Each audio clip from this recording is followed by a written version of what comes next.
É a primeira vez que a Xunta de Galicia vai a aprobar un decreto no que se fixa retribucións máximas dos directivos dos entes públicos da comunidade autónoma. Vamos a fixar unha norma transparente, única, con vocación de permanencia, publicada no Diario Oficial de Galicia, onde se concrete as retribucións do personal directivo, titular dos entes públicos, así como os membros dos consellos de administración de calquera empresa pública ou ente público da comunidade autónoma. No caso dos membros dos consellos de administración se fixa un salario máximo por todos os conceptos equiparable a un director xeral. Isto supón aproximadamente unha disminución do 40% das actuais retribucións do Consello da Compañía Radio Televisión Galega. En segundo lugar, no caso dos directivos, establecese distintos niveis de retribución en función do tipo de entidade e fíxase unha retribución fixa máxima que non poderá superar a do presidente da Xunta de Galicia nos niveis máis altos. Deste xeito, Galicia, por primeira vez en 30 anos de autonomía, vai a contar cunha norma única, transparente, publicada no Diario Oficial de Galicia, onde se concreten as retribucións dos titulares dos entes públicos e demais organismos autónomos da Comunidade de Galicia, donde se concretarán retribucións obxectivas, retribucións homoxéneas entre os propios entes públicos e a administración autonómica. Esta sala de prensa é testemunha de que eu dixen fai moito tempo que Galicia era a comunidade autónoma máis solvente de España. E eu o reitero hoxe. Galicia é a comunidade autónoma máis solvente de España, en términos de déficit agregado, é dicir, déficit público, máis demora media nos pago aos provedores, máis porcentaxe de execución de presupostos.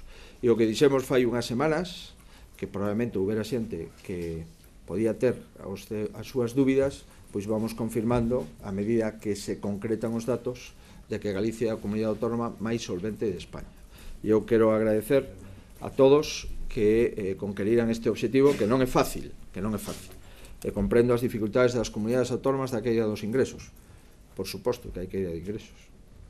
Imagínese, se non houbera caída de ingresos, non estaríamos falando do que estamos a falar. Pero claro que hai caída de ingresos en todas as comunidades autónomas. Por tanto, insisto, nós seguimos con o noso folla da ruta, 3 anos consecutivos no ámbito do equilibrio presupuestario. Nos queda o último ano 12 para cumprir toda a legislatura, a senda de solvencia da comunidade autónoma, seguir pagando, seguir disminuindo os tempos da prestación das facturas e que Galicia este máis preparada para sair da crise económica que lamentablemente estamos a vivir en toda España.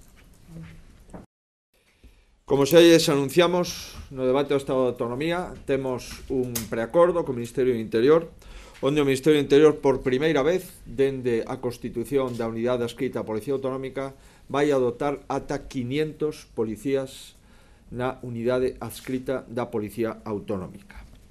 Se incorporan en consecuencia ao redor de 150 novos policías do Corpo Nacional de Policía á unidade de policía da comunidade autónoma. Por primeira vez, como digo, completaremos o óptimo de funcionarios da policía en Galicia, o óptimo que estaba inicialmente previsto en 500 policías. Especialmente se van a dedicar a materias de incendios, de furtivismo, de violencia de xénero e de delitos urbanísticos e medioambientais.